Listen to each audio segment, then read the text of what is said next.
አንድ ክፍል ላንብብ። ገና መግቢያ ላይ ነኝ። አንድ ክፍል ላንብብ። ኤፌሶን 2:20 እንደዚህ ይላል፣ በሐዋርያትና በነቢያት መሰረት ላይ ታንጻችኋል፣ የማዕዘኑ ራስ ድንጋይም ክርስቶስ ኢየሱስ ራሱ ነው። ልድገመው። በሐዋርያትና በነቢያት መሰረት ላይ ታንጻችኋል፣ የማዕዘኑ ራስ ድንጋይም ክርስቶስ ኢየሱስ ራሱ ነው። በእርሱ ሕንፃ ሁሉ አንድ ላይ ተገጣጥሞ በጌታ ቅዱስ ቤተ መቅደስ እንዲሆን ያድጋል። እናንተም ደግሞ እግዚአብሔር በመንፈሱ የሚኖርበት ማደሪያ ትሆኑ ዘንድ አብራችሁ እየተገነባችሁ ነው ይላል። ስለዚህ የምንመገበው የእግዚአብሔር ቃል የምንገነባበት መሳሪያ ነው። ጡብ ነው ማለት ነው። ሲሚንቶ ነው የሚያስፈልገን ነው። አሸዋ ጠጠር ነው። የተገነባን ነው። ምን ለሆን? የመንፈሱ ማደሪያ ቤተ መቅደስ ለመሆን። የማዕዘኑ ራስ ምንድነው? ወይም ማን ነው? ኢየሱስ ክርስቶስ ነው። የማዕዘኑ ራስ ኢየሱስ ክርስቶስ ነው። ስለዚህ ቤተ ክርስቲያን ባለቤት ማን ነው? ኢየሱስ ራሱ ነው። ይሄ ኢየሱስ ክርስቶስ የማዕዘን ራስ የሆነው ጌታ ለሐዋርያትና ለነቢያት ባስተማራቸው መሰረት ላይ እኛ ደግሞ እየታነጸን ምን እየሆንን ነው? ሙሉ ለመሆን እየተገነባን ነው አይደለም? ሙሉ አካል ለመሆን እየተገነባን ነው። አልጨረስንም፣ ግን እየተገነባን ነው። ግን በምን መሰረት ነው የምንገነባው? በሐዋርያትና በነቢያት። እርግጠኞች ናችሁ? በዛ መሰረት ላይ ነን ያለ ነው። በዛ መሰረት ላይ ነን። ስለዚህ ከዚህ መሰረት ውጪ ሌላ መሰረት ካለ ትክክል አይደለም ማለት ነው። ከዚህ ከነቢያትና ከሐዋርያት መሰረት ውጪ የሆነ ማንኛውም ነገር የተጣመመ ቤት ነው። ትክክለኛ ቤት አይደለም። ምንም ያህል ቢያምር፣ ምንም ያህል ቢዋብ፣ ምንም ያህል ግዙፍ ቢሆን መፍረስ ነው ያለበት። መሰረቱ ምን ስላልሆነ? ትክክል ስላልሆነ አይደል? እዚህ ሀገር ቤት ስትገዙ መጀመሪያ ቼክ የምታደርጉት ምንድን ነው? ጣራውን ነው ቼክ የምታደርጉት። ምን አይነት መሰረት ነው? ፋውንዴሽኑ ምን ይመስላል ነው አይደለም? ጠንካራ ነው ወይ? መቋቋም ይችላል ወይ? ጠንካራ ነው ወይ? ሪሞዴል ብናደርገው የሆነ ነገር ቢደረግ ይችላል ወይ? አቅም አለው ወይ? መሰረቱ ትክክል ነው ወይ ነው። ከዛ በኋላ ዝርዝር ነገሩ ጋር እየገባን ኢንስፔክት እናስደርጋለን አይደል? እናስፈትሻለን ጤናማ መሆኑን ቤቱን ማለት ነው። የፈለገ ቢያምር፣ የፈለገ ቢረክስ፣ የፈለገ ለኛ ቢመቸን ፋውንዴሽኑ ትክክል ካልሆነ እንገዛዋለን? ቤቱ ትክክል ጤናማ ካልሆነ እንገዛዋለን? አይሆንም አይደል? ስለዚህ ማዕዘን ራሱ ኢየሱስ ክርስቶስ ነው። መሰረቶቹ ደግሞ እነማን ናቸው? ነቢያትና ሐዋርያት ናቸው። በዛ ላይ ነው እኔና እናንተ ምን የምናድርገው? እየታነጽን ምን የምናለው? የምናድገው ማለት ነው። ስለዚህ እንዴት ነው የምናድገው? እንዴት ነው የምንታነጸው የሚለውን ነገር ለመነጋገር መጀመሪያ አንድ ምዕራፍ ላይ ነን ወይ? ግማሹን ቅድም በሐዋርያት እምነት መግለጫ ተናግራችሁታል። እውነት ነው። ስለዚህ እኔም ጠይቃችኋለሁ፣ አንድ አይነት መሰረት ላይ መኖራችንን፣ በሐዋርያትና በአባቶች በነቢያት ትምህርት ላይ መቆማችንን ማረጋገጥ መቻል አለብን። በመለኮቱ አንድ፣ በስልጣኑ አንድ በሆነ አምላክ ታምናላችሁ? የምታምኑ ከሆነ አዎ እናምናለን በሉኝ።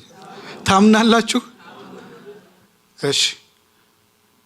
እግዚአብሔር ወልድ በባህሪው ልጅ ሆኖ ስለ ኃጢአታችን ወደ ምድር ስጋን ለብሶ እንደተገለጠ ታምናላችሁ? ይሄ በቀደመችዋ ቤተ ክርስቲያን በጣም መሰረታዊ ነገር ነው። ሐዋርያው ቅዱስ ዮሐንስ በዚህ ኢየሱስ በስጋ እንደተገለጠ የማያምን ከኛ ወገን ስላልሆነ ሰላም እንኳን እንዳትሉት ራቁ ነው። ይህ እንዲህ ያለ ትምህርት ካለው ኢየሱስ በስጋ እንደተገለጠ ከማያምን ሽሹ፣ አምልጡ ነው የሚለው።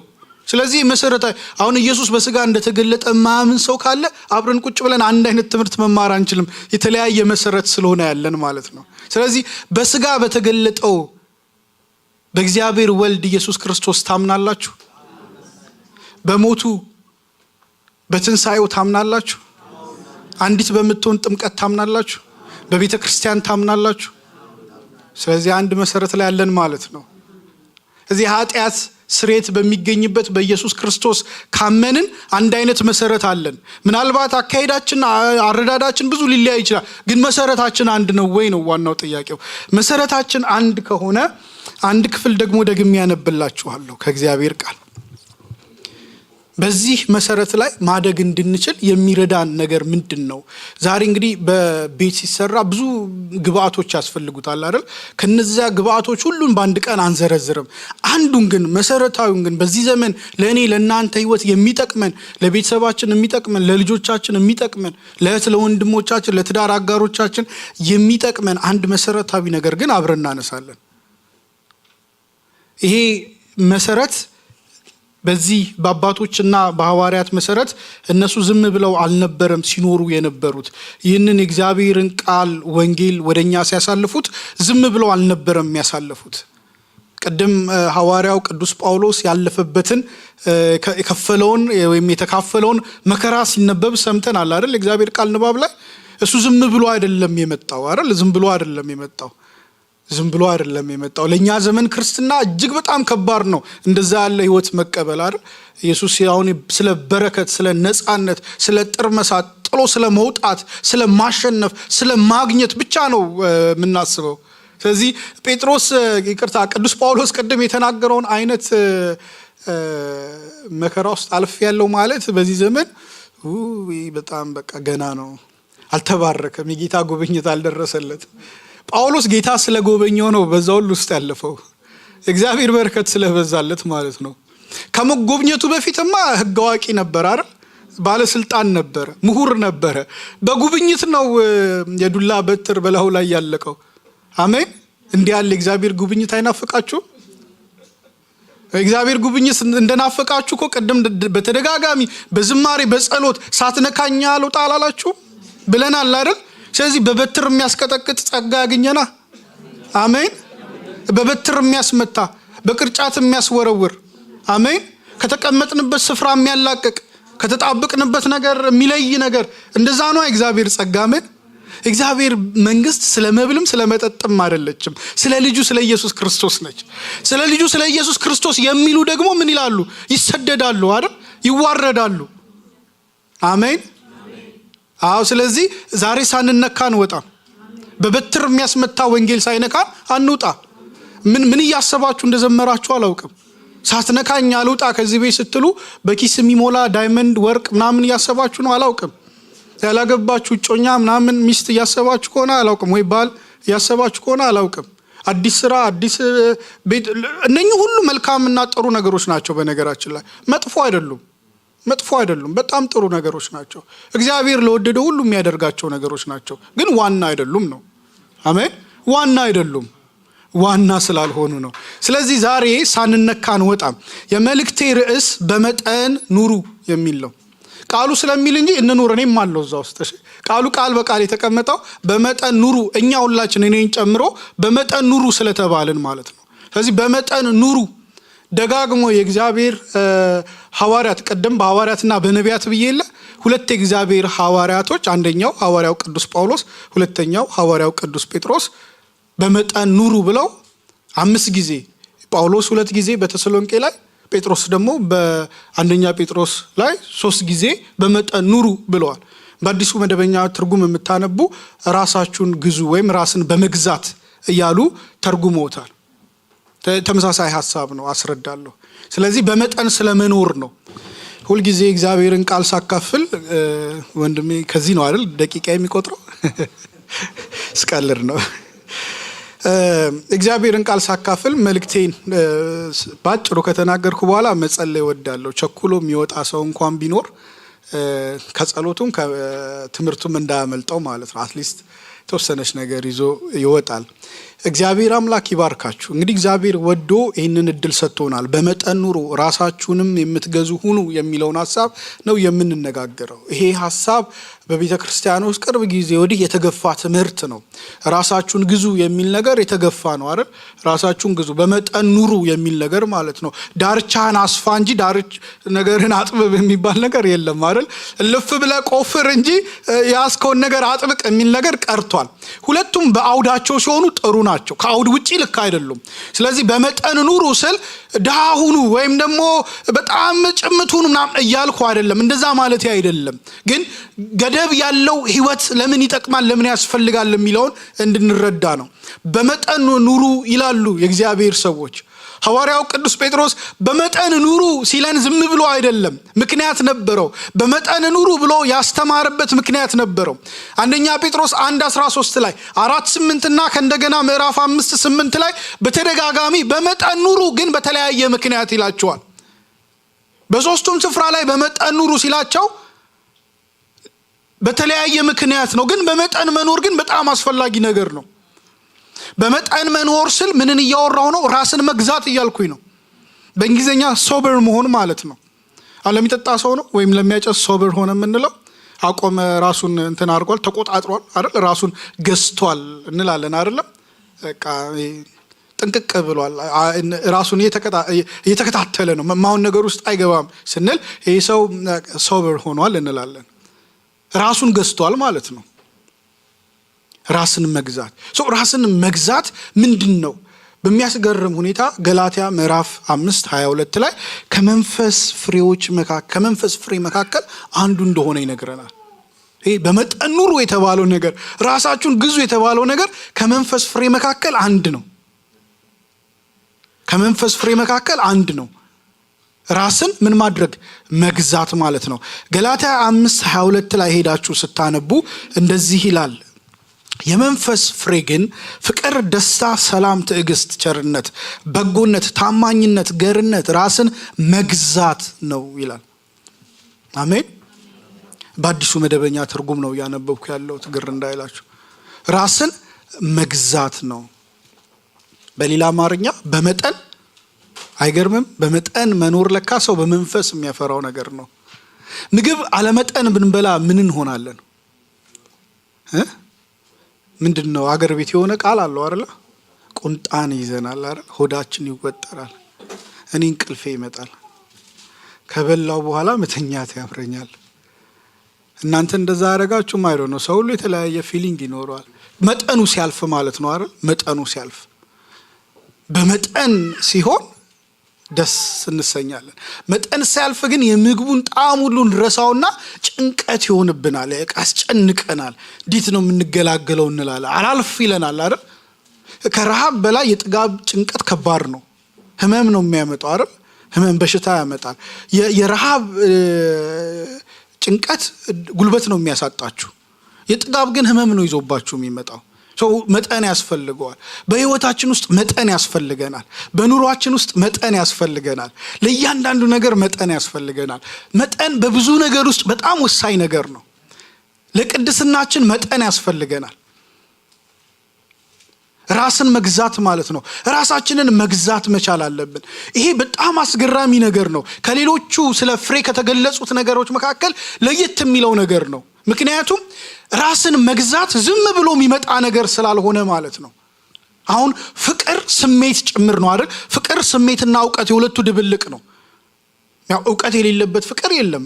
ፍቅር ከስሜትና ከእውቀት ጋር አንድ ላይ የተዋሃደ ነገር ነው። ዝርዝር ውስጥ አልገባም፣ ግን ሌላ ጊዜ ጋብዙኝ እሱን ከፈለጋችሁ። ፍቅር ስሜት አለው፣ እውቀት አለው። እውቀቱ እንኳን ባይገባችሁ ቢያንስ ስሜቱ ይገዛችኋል። ከመንፈስ ፍሬ መካከል ደስታ እናውቀዋለን አይደል? እናውቀዋለን። የደስታን ስሜቱን እናውቀዋለን። አንዳንዴ እኛም ሳናውቀው ከውጪ በሆነ ነገር ይመጣና ውስጣችን ይገባል። ከዛ ደስ አለኝ እንላለን። ደስተኛ ለሞ ምናልባት መጣር ላይ ተጠበቅብን ይችል ይሆናል። ኤክስተርናል በሆነ ነገር ወይም ከውጪ በሚመጣ ነገር ደስታ የሚባለውን ነገር እናገኝ ይሆናል። መንፈስ ቅዱስ በውስጣችን ሲሞላ ደስታን ይሰማናል አይደል? የደስታን ስሜት እናገኛለን። ኦር ደግሞ ከዛ ውጪ በሆነ ነገር ሰው ስጦታ ቢሰጠን ወይም የፈለግነው ነገር ሲሳካ ስናየው፣ ያሰብነው ነገር ሲሰምርልን ደስ ይለናል። እሱም ከስሜት ጋር የሚገናኝ ነገር አለው። ሰላም፣ አሁን ሰላምን መረዳት ይከብደናል። ሰላም መረዳት እኮ ከባድ አይደለም አይደል? ሰላምን በደንብ ነው የሚገባን። ቀለል ያለ ነገር ነው። ህይወቱ ቀላል አይደለም፣ ግን ሰላም ምን እንደሆነ ግን ለማወቅ አንቸገርም። አሁን ሰላም አለኝ ስንል ሰላም አለኝ ምን ማለታችን እንደሆነ ሁላችንም የምንረዳው ነገር ነው። ትዕግስት፣ ቸርነት፣ በጎነት፣ ታማኝነት፣ ገርነት የምንላቸው ነገሮች በተለያየ የህይወት እንቅስቃሴ ውስጥ ሴንስ የምናደርጋቸው ነገሮች ናቸው። ራስን መግዛት ጋር ስንደርስ ብዙ ነገሮች አንድ ላይ መምጣት አለባቸው። ራስን ለመግዛት ሰልፍ አዌርነስ ወይም ራስን ማወቅ ያስፈልጋል። የመጀመሪያው ራስን ማወቅ ምን ማለት ነው? መጠናችንን እንዳለፍን ማወቅ። ራስን ለመግዛት መጠናችንን መጀመሪያ ማወቅ አለብን። ምን ድረስ ነው አቅሜ የሚለውን ማለት ነው። ምን ድረስ ነው አቅሜ የሚለውን ማወቅ አለብን ራስን ለመግዛት። ምን ድረስ ነው ልክ፣ የቱ ጋር ነው ትክክል፣ ከየቱ ጋር ሳልፍ ነው መጠን የሚያልፈው የሚለው በመጠን ለመኖር እሱን ማወቅ ያስፈልጋል አይደል? ጥሩ ምሳሌ በምግብ ስለሆነ ወዳችሁን እንግዲህ ምግብ ካላስራብኳችሁ በምግብ ልቀጥል እንደጀመርኩ። በመጠጥ ቤት ጥሩ አይመጣም ብዬ ነው በምግብ ልሄድ። እኛ ሁላችን ያው በምግብ አንዳንዶች ወይ መጠጥ በህይወት ዘመናቸው ጠጥተው ያውቁም ኦር ደግሞ ወደ ጌታ ከመጡ በኋላ ትተውታል። የተዋችሁትን ነገር ላለማስታወስ በምግብ ልሂድ። በምግብ አንድ ሰው አንድ ቁርጥ ነው ሁለት ቁርጥ ነው ኦር አንድ እንጀራ ነው ሁለት እንጀራ ነው የሚበቃኝ ወይም አንድ ዳቦ ሁለት ዳቦ የሚለውን ማወቅ መቻል አለበት። የሆዱን ልክ ማወቅ አለበት መጠኑን ለማወቅ ማለት ነው። ስለዚህ ገና ሲያቀርብ ጀምሮ አንድ ዳቦ ሲያወጣ ይበቃኛል ይላል ማለት ነው። መጠኑን ካላወቀ ምን እንደሚበቃው አያውቅም። ስለዚህ ያገኘውን ሁሉ ያግበሰብሳል። ወይ የሚያንሰው ወይ የሚተርፈው ይመስለዋል። ሰርግ ቤት ስንሄድ የሚገጥመን ነገር ማለት ነው። ግራ የሚያጋባን ነገር ሁሌ የምንበላውን ነገር ስለማናገኝ እኮ ነው አይደል?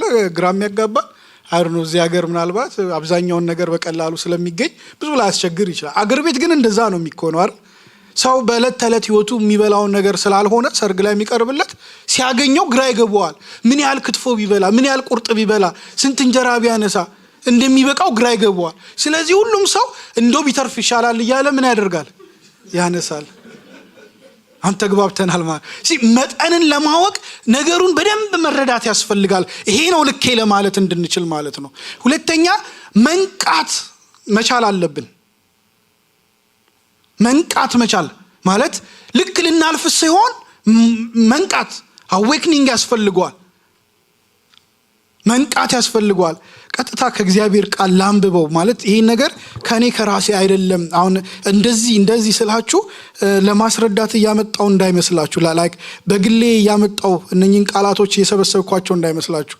አንደኛ ተሰሎንቄ 5:6 ላይ ጳውሎስ እንዲህ ብሎ ነው የሚነግራቸው። በድሮ ትርጉም ነው ያነበብኩ ያለሁት። እንግዲያስ እንንቃ፣ በመጠንም እንኑር እንጂ እንደሌሎች አናንቀላፋ። በመጠን እንዲኖሩ መጀመሪያ ምንድነው የሚላቸው? እንግዲያስ እንንቃ ልንነቃ ይገባል። መጠኑን ስናልፍ እንድናውቀው ንቁ ልንሆን ይገባል። ኮንሺየስ መሆን መቻል አለብን። ንቁ መሆን መቻል አለብን። መጠናችንን እንድናስተውል ማለት ነው። እንደ ሌሎች እንዳናንቀላ። በእንቅልፍ ላይ ያለ ሰው ምን ላይ እንደሆነ አያውቅም። አሁን እንቅልፍ ያዳፋችሁ መኪና ስትነዱ የመኪናውን ስፒድ ኮንትሮል ማድረግ ትችላላችሁ? መኪናውን ፍጥነት መቆጣጠር የምትችሉት ምን ስትሆኑ ነው? ስታንቀላፉ ወይ ስትነቁ? ስንነቃ ነው መቆጣጠር የምንችለው። ልኬታችንን የምንናቀው ስንነቃ ነው። በአልኮል ውስጥ መጠጥ ሱስ ውስጥ የተጠመደ ሰው ልኩን ሲያቅ ነው አይደለም የሚያሰክረውን። ብዙ ጊዜ የሚጠጡ ሰዎች እንደዛ ይላሉ። እኔ 2 ከጠጣው በኋላ አናቴ ላይ ይወጣል ይላል። ስለዚህ አናታቸው ላይ እንዳይወጣ ሁሌ 2ቷን ብቻ ይዘው ይመለሳሉ ማለት ነው። ግን ከባድ ነው እንደዛ ማድረግ። ወደ ሌላኛው ህይወትም ስናመጣው ልክ እንደዛ ማለት ነው። ወጣቶች ብዙ ትታዩኛላችሁ። ከእህቶች ከወንድሞች ጋር ቻት ስታደርጉ ስታወሩ፣ ፌስቡክ ላይ ቲክቶክ፣ በብዙ መንገዶች ስታወሩ መንቃት መቻል አለባችሁ። ወሬው ወዴት እያመራ ነው የሚለውን ራስን ለመግዛት ማለት ነው። የሆነ ቦታ ላይ በሜሴጅ እርቃናችሁን እንዳታገኙት ምን መሆን አለባችሁ? መንቃት መቻል አለባችሁ። መስመር እንዳታልፉ ማለት ነው። መስመር እንዳታልፉ። የሆነ ቦታ ላይ ራሳችሁን ኃጢአት መንደር እንዳታገኙት የምታወሩት ወሬ ላይ መንቃት መቻል አለባችሁ። ከጓደኞቻችሁ ጋር ተሰብስባችሁ ወሬ ስታወሩ ወሬው ሐሜት ጋር አለመድረሱን መንቃት መቻል አለባችሁ። ካልነቃችሁ ወሬው ከኮንሰርን ያልፍና ወደ ሐሜት ያልፋል። አሁን የሆነ ወንድም አለባበሱ አሳስቧችኋል።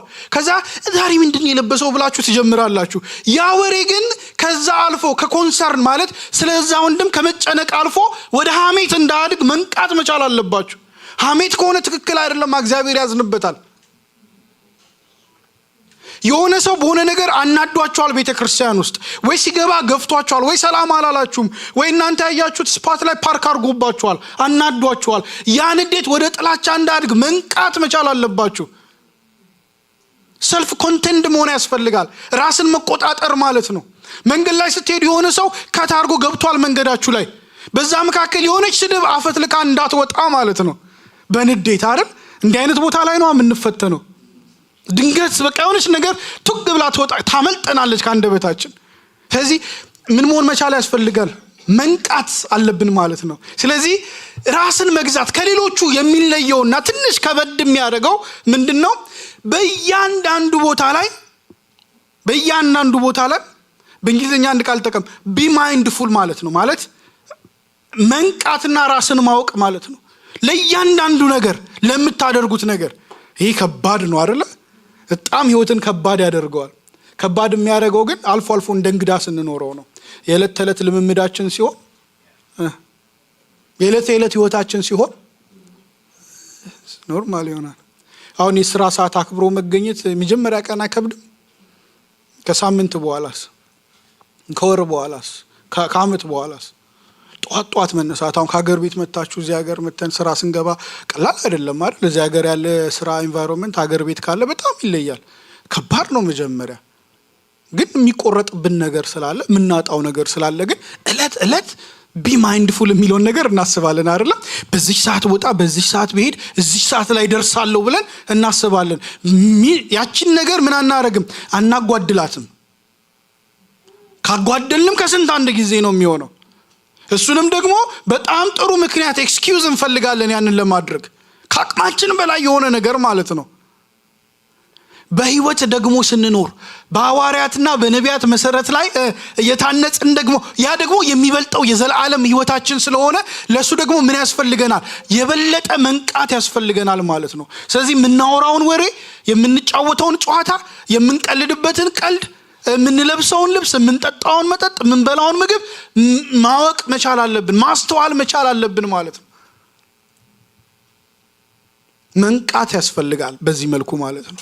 ሌላኛው ሐዋርያው ቅዱስ ጴጥሮስ በመጠን ኑሩ ወይም ራሳችሁን የምትገዙ ሁኑ ሲለን ለምንድን ነው የምትለን ስንለው እንደዚህ ነው የሚለው። የመጀመሪያውን ላንብብላችሁ፣ አንደኛ ጴጥሮስ ላይ ያለውን ሐሳብ ማለት ነው።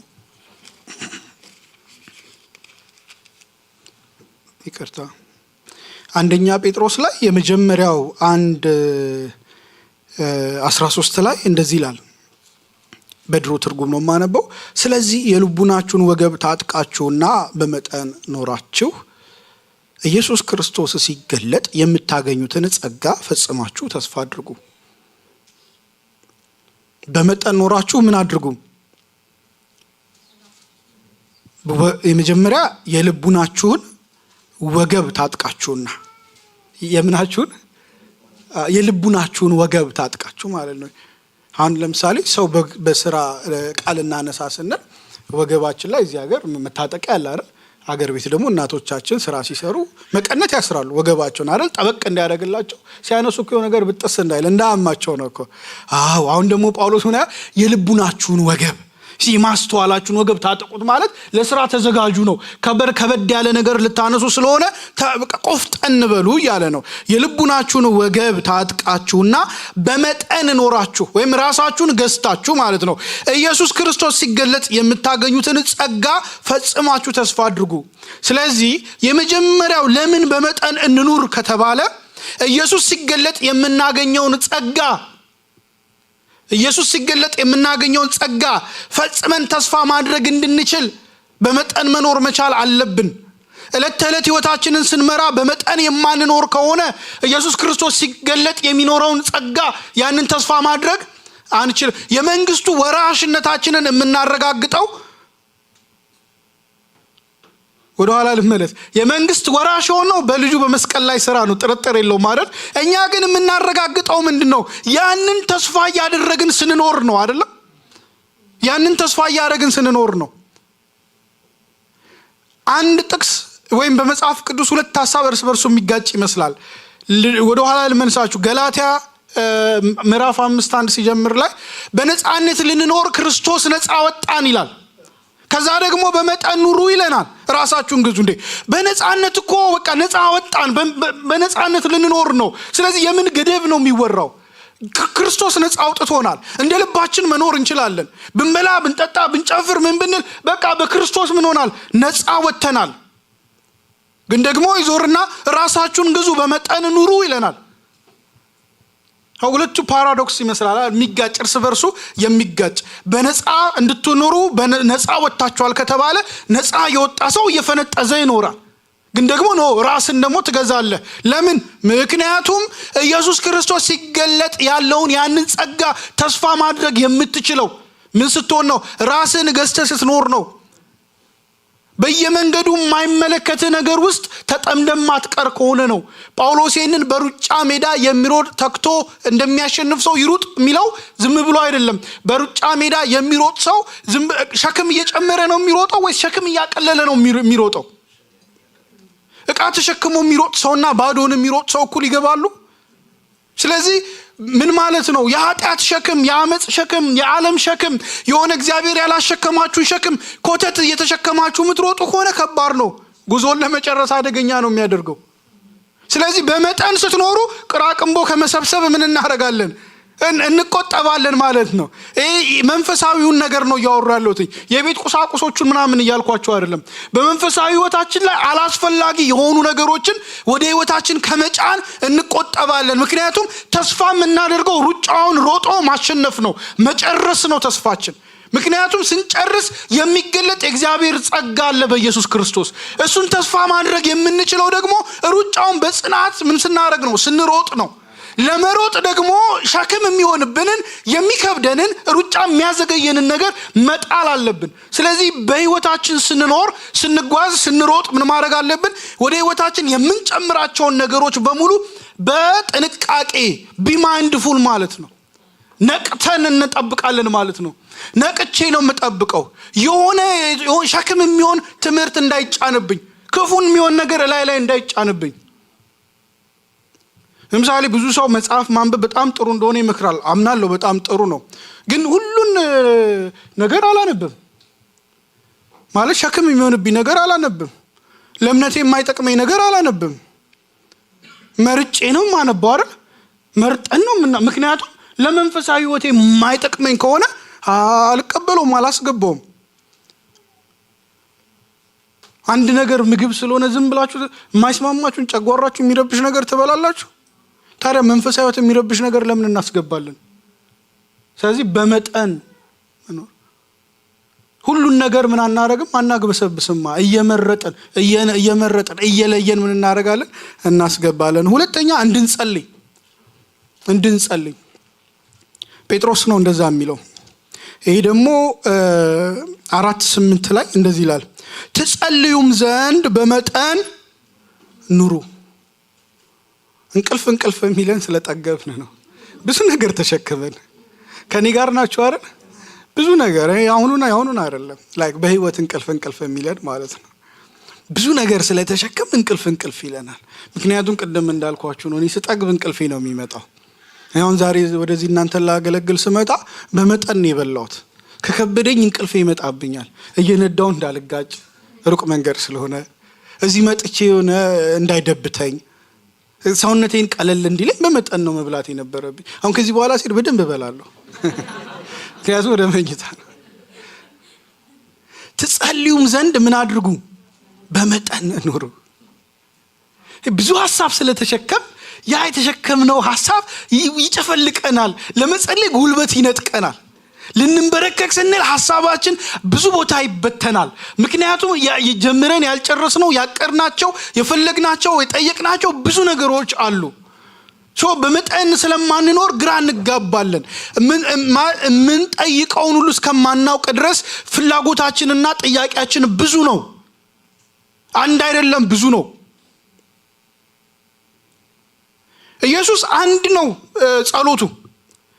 ምንድነው? አባት ሆይ እንዳከብር እኮ ነው አይደለም? የላከኝን ፈጽሜ አከብር ዘንድ ነው የኢየሱስ ጸሎት የነበረው።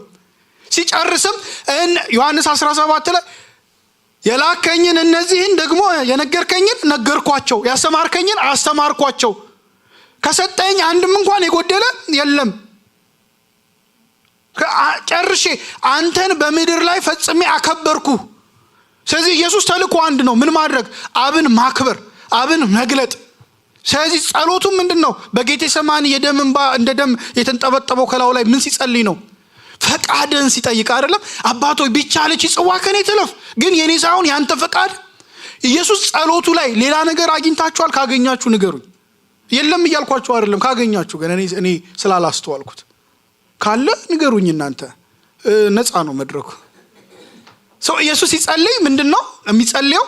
ፈቃድን ፈጽሜ እንዳከብርህ ነው እያለ ያለው። ያንተን የአብን መግለጥ ነበረ የኢየሱስ ዓላማ። እኔና እናንተ ምኖች ነን? ደቀ መዛሙርት።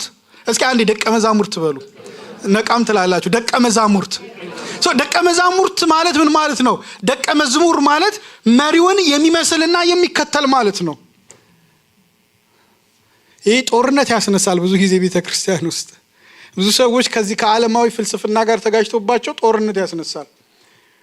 የነጻነት ልክ ክርስቶስ ነጻን ልንሆን በአርነት አውጥቶናል የሚለው ሐሳብ በጣም ስለተለጠጠ ኢየሱስ ይወላችሁ ባጭር ቃል ነጻ ያወጣን ከኃጢአት ነው፣ ከሞት ፍርድ ነው እንጂ ነጻ አይደለንም አይደል? ነጻ ያወጣን ከኃጢአትና ከሞት ፍርድ ነው። እኛ ግን ለእርሱ ግን ባሪያዎች ነን አይደል? የመስቀሉ ባሪያ ነን። ከዓለም ነው እንጂ ነጻ ያወጣ ነው፣ ግን ከእግዚአብሔር ነጻ ነን እንዴ? እንደዛ ፍጥረታችን አይደለም። መኖር እንደዛ እንችላለን? እሺ ይሄን ስልክ ስገዛው መጀመሪያ ሳምሰንግ ነውና የሳምሰንግ ነበረ። እኔ በገንዘቤ ገዛውትኝ። አሁን ከሳምሰንግ ባለቤትነት ወደ ማን ባለቤትነት አዞርኩት? ወደ ጴጥሮስ ባለቤትነት አዞርኩት። ይሄ ስልክ ነፃ ነው? ገዢ ነው የቀየረው አይደል? ባለቤት ነው የቀየረው። ግን ኔቸሩ ግን ይፈቅድለታል? ይሄ ስልክ ራሱን በራሱ እንዲመራ እንዲኖር ይፈቅዳል? እኔ ባለቤቱ ቻርጅ ማድረግ አለብኝ አይደል? መንከባከብ መጠበቅ አለብኝ። እኛ እንደዛ ነን። አምሶሪ መርዶ ከሆነባችሁ አብሶሉት ነፃነት የለም። ምንም አይነት ኢሉዥን የለውም እዚህ ውስጥ። አንዳንዶች በቃ ሰው የሆነ ፍጹም ከምንም ነገር ውስጥ ተላቆ በቃ እንደ ልቡ እየፈለገ መኖር። ስሪታችን እንደዛ አይደለም። ራሳችንን በራሳችን እግዚአብሔር እንደዛ መሆን ይችላል፣ ካለኛ መኖር ይችላል። ብናመልከው ባናመልከው እግዚአብሔር ምክንያቱም ለመኖር እኛ እናስፈልገውም። እኛ ግን ስሪታችን እንደዛ አይደለም። ፍጥሮች ነን። የፈጠረን ኦነራችን ነው። ስለዚህ እኛ ኮራፕትድ ሆነን ወይም ተበላሽተን ሄደን ሌላ ያልፈጠረን ቦታ ላይ ባሪያ ሆነን ከዛ መጣና ድጋሚ ምን አደረገን? ያንን ኮራፕሽን አስተካከለው። ሰይጣን የሰራውን የጨረቃ ቤት አፈረሰውና መልሶ ለክብሩ ምን አደረገን? ስለዚህ ኦነራችን ባለቤታችን እግዚአብሔር ነው።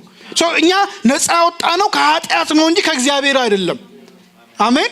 እንደውም እኮ ሞቱን በሚመስል ሞት አብራችሁ ከተባበራችሁ ደግሞ በትንሣኤው ከእርሱ ጋር ትተባበራላችሁ ነው ሮሜ 5 የሚለን አይደለም? ከእርሱ ጋር በጥምቀት አብረን ለኃጢአት ለዓለም ለሞት ምን ብለናል? ተቀብረናል እኮ ነው። ምሳሌ አድርገን ያንን ወስደናል። ከእንደገና ለእግዚአብሔር ደግሞ ልንኖር ከውሃ ውስጥ ስንወጣ ተምሳሌቱ ያ ነው የሚለን። ስለዚህ እኛ ከዓለም ከኃጢአት ከክፋት ከሰይጣን ባርነት ነፃ ወጥተናል። ለእግዚአብሔር ግን ደግሞ ተገዝተን እንኖራለን። አሜን። ስለዚህ ተጸልዩ ዘንድ ምን በሉ? በመጠን ኑሩ። በመጠን መኖር የሚያስፈልግበት ሌላኛው ምክንያት ከዚህ ሐሳብ በፍጹም ፈቀቅ ልንል አይገባም። ከዚህ ሐሳብ በፍጹም ፈቀቅ ልንል አይገባም። ስለዚህ በመጠን የማንኖር ከሆነ በእግዚአብሔር ፊት ለመጸለይ አቅም ጉልበት አናገኝም። የምንጠይቀውን ነገር አናውቅም። ኢየሱስ ጸሎቱ አንድ እንደነበረ ደቀ መዝሙር ጸሎቱና ምኞቱ አንድ ነው። እንደማ መሆን እንደ መሪው መሆን። ለዛ ነው በደቀ መዝሙር ነው እዚህ ሐሳብ ጋር የመጣሁት። ደቀ መዝሙር ከተባለን ደቀ መዝሙር ልትሆኑ ከፈለጋችሁ ቅድም ባልኳችሁ መሰረት በአባቶችና በሐዋርያት አምናችሁ ከመጣችሁ የየግል ራእይና ዓላማ አይደለም የሚኖረን። የደቀ መዝሙር የመሪው ዓላማና ራእይ ነው የሚኖረው። አሜን። ላይክ በስራችን ፕሮፌሽን ልንመርጥ እንችላለን። የትምህርት አይነት ልንመርጥ እንችላለን። ሆቢያችንን ልንመርጥ እንችላለን። የህይወታችንን ግብና ፍጻሜ ግን መምረጥ እንችላለን። እንግዲህ እናንተ እግዚአብሔር ይርዳችሁ ነው የምለው። እንዳታምታቱብኝ እሺ። አንድ ሰው ኢንጂነር መሆን ይችላል፣ ፓይለት መሆን ይችላል፣ መምህር መሆን ይችላል፣ ሙዚቀኛ መሆን ይችላል፣ ዘማሪ፣ ሰባኪ እንደተሰጠው። እነሱ ዋናውን ዓላማ ለማስፈጸም የሚጠቅሙ መንገዶች ስለሆኑ ማለት ነው። ግን ዓላማውን የተፈጠረበትን ዓላማ ግን መቀየር ፈጣሪው ነው የሰጠው። አሜን። ይሄ ስልክ ፈጣሪው ከፈጠረበት ከተሰራበት ዓላማ ውጪ መሆን ይችላል? አሁን ይሄ ባልዲ መሆን ይችላል? አይችልም አይደል? አልተፈጠረማ እንደዛ ለማድረግ አይችልም፣ መሆን አይችልም። ስለዚህ እስኪ አልችልም በሉ። በቃ ለዓለም መሆን አልችልም፣ ለኃጢአት መሆን አልችልም፣ ለአመጽ መሆን አልችልም። እንደዛ መሆን የምትችሉት ምን ስትሆኑ ነው? ኮራፕትድ ስትሆኑ፣ ወይም ደግሞ በጨረቃ ቤት ሰይጣን ሲሰራባችሁ። ሰው ለኃጢአት መኖር አይችልም። የተፈጠረው ለእግዚአብሔር ክብር ነው። ሰው ለኃጢአት መኖር የሚችለው ምን ሲሆን ነው? የሰይጣን መሳሪያ ሲሆን፣ ወይም ለሰይጣን ሲገዛው ሲያስተዳድረው፣ ከእግዚአብሔር ሐሳብ ሲወጣ ማለት ነው። የተሳሳተ ሶፍትዌር ሲጫንበት ነው እንደዛ የሚሆነው። ስለዚህ ትክክለኛው ሶፍትዌር ከተጫነባችሁ ያንን ማድረግ አትችሉም። እውነተኛው ደግሞ የእግዚአብሔር ሶፍትዌር የእግዚአብሔር ቃል ነው። አሜን። የእግዚአብሔር ቃል ደግሞ ለተፈጠርንበት ዓላማ ደቀ መዛሙርት እንድንሆን ነው። ስለዚህ ኢየሱስ ነው መሪያችን፣ ምሳሌያችንም ኢየሱስ ነው። ኢየሱስ አብን ለመግለጥ ነው የመጣው። አብን ገልጦ ነው የኖረው። ሲጨርስም የሰጠኝን ሰጠኋቸው ብሎ አይደለም፣ ፈጽሜ እኮ አከበርኩ እኮ ነው የሚለው አይደል? ፈጽሜ የላከኝን ነገር ፈጽሜ አከበርኩ። ስለዚህ እኔና እናንተም የተላክንበትን ነገር ፈጽመን ነው የምናከብረው። አሜን። ጀምረን አይደለም፣ ፈጽመን ነው የምናከብረው። ፈጽመን እንድናከብረው ደግሞ በመጠን መኖር መቻል አለብን። ስለዚህ በህይወታችን ውስጥ አሁን ከመጠን ውጪ የሆኑ የሰበሰብናቸውን ነገሮች እንድታስቡ ፈልጋለሁ። ከመጠን ውጪ የሆኑ ነገሮች፣ ሸክም የሆኑባችሁ ነገሮች፣ አንዳንዴ አለመጠን ነው ራሳችሁን ከሰው ጋር ኮምፔር እንድታደርጉ፣ ከሁኔታ ጋር ኮምፔር እንድታደርጉ፣ ከዓለም ጋር ኮምፔር እንድታደርጉ፣ እንድታወዳድሩ ማለት ነው ባልተገባ መልኩ። ያው ኋላ ቀርቻለሁ፣ ወደፊት ሄጃለሁ፣ እንደዚህ ሆኛለሁ ብላችሁ እንድታስቡ የሚያደርጋችሁ። ራሳችሁን ማወዳደር ያለባችሁ ኢቭን ከራሳችሁ ጋር አይደለም፣ ከኢየሱስ ክርስቶስ ጋር፣ ከተጠራችሁበት ዓላማ ጋር። አሜን። ደቀ መዝሙር ልንሆን አይደል የተጠራ ነው? ኢየሱስ የኖረውን ህይወት ልንኖር ነው የተጠራ ነው። ስለዚህ ይሄ ሞቲቬሽናል አነቃቂ ተናጋሪዎች እንደሚሉት የራስን ቤስት እንድትሆን አይደለም፣ እኛ የክርስቶስን ቤስት እንድንሆን ነው የተጠራ ነው። አሜን አሜን ነው። ስለዚህ ልካችን በዛ ነው። ጳውሎስም ሲመጣ የራሳችሁን ቤስት ነው አይደል፣ እኔ ክርስቶስን እንደመሰልኩ እናንተ ደግሞ አጠጋግቶ ነው ሄዶ ነው ማለት ነው። ልኬታውን መጠኑ የቱ ጋር ነው? ክርስቶስን መምሰል ነው። ስለዚህ መጠናችን ማወቅ የሚለውን እሱ መጨረሻ ላይ አነሳዋለሁ፣ እየጨረስኩኝ ነው። የመጨረሻው ደግሞ ጴጥሮስ ለምንድን ነው መጠን ማወቅ የሚያስፈልገው? ለምንድን ነው በመጠን የምንኖረው ስሉት፣ ባላጋራችሁ ዲያብሎስ ዙሪያችሁን እየዞረ ነው። ላይክ ዝም ብሎ አይደለም የምትኖሩት፣ ውጊያ ላይ ናችሁ ያላችሁት። እናንተ ተኮሳችሁም አልተኮሳችሁም ምን ላይ ናችሁ ያላችሁት? ውጊያ ላይ ናችሁ። 5:8 አንደኛ ጴጥሮስ በመጠን ኑሩ ንቁም፣ ባላጋራችሁ ዲያብሎስ የሚውጠውን ፈልጎ እንደሚያገሳ አንበሳ ይዞራልና። ባላጋራችሁ ዲያብሎስ ምን ያደርጋል? የሚውጠውን ፈልጎ እንደሚያገሳ አንበሳ ይዞራልና። ስለዚህ እናንተ ምን በሉ? በመጠን ኑሩ። በመጠን ኑሩ ብቻ አይደለም፣ ንቁ። ቀደም ያልኩትን አያችሁ? ንቁ። በመጠን ለመኖር መንቃት፣ ማወቅ፣ ኮንሺየስ መሆን፣ ንቁ መሆን ያስፈልጋል። ውጊያ ውስጥ እንዳላችሁ ማወቅ አለባችሁ። እናንተን ሊበላና ሊያጠፋችሁ የሚፈልግ የሚያደባ ነገር እንዳለ ማወቅ አለባችሁ። ህፃናት ልጆች ቤት ውስጥ የሚጎዳቸው ነገር ያለ አይመስላቸውም፣ ሁሉ መጫወቻ ይመስላቸዋልና ንቁ አይደሉም ማለት። እኛንን ነቅተን የምንጠብቃቸው በጣም ትንንሽ የሆኑ ልጆች ቶድለሮች፣ እኛንን ነቅተን የምንጠብቃቸው አውቀው ዙሪያቸው ያለ ነገር ሊያጫውታቸው ብቻ ሳይሆን ሊያጠፋቸው እንደሚችል ሲገነዘቡ፣ ለምሳሌ ኤሌክትሪክ ሊይዛቸው እንደሚችል፣ እሳት ሊያቃጥላቸው እንደሚችል ሲገነዘቡ መጠንቀቅ ይጀምራሉ። እስኪገነዘቡ ግን ማን ነው የሚጠብቃቸው? እኛንን የምንጠብቃቸው። በመንፈሳዊ ህይወት ገና ጌታን ባወቅንበት የልጅነት ወራት እግዚአብሔር መንፈስ እየጠበቀን ቆይቷል። ወንድሞቼ ከጊዜው የተነሳ ግን አጥንት ልትግጦ ሲገባችሁ እንደ ልጆች ወተት ጋትኳችሁ ያለበት ቦታ ላይ ልንሆን አይገባም ማለት። ከትላንት ይልቅ ዛሬ የተሻለ ህይወት ነው ሊኖረን የሚገባው። ብዙ ጊዜ በእኛ ቤተክርስቲያን ማለት በዚህ በወንጌል አማኞች ዘንድ የተዛባ ትምህርት አለ። ህይወቴን አድሰው እንደ ቀድሞ ዘመን ብለን እንላለን።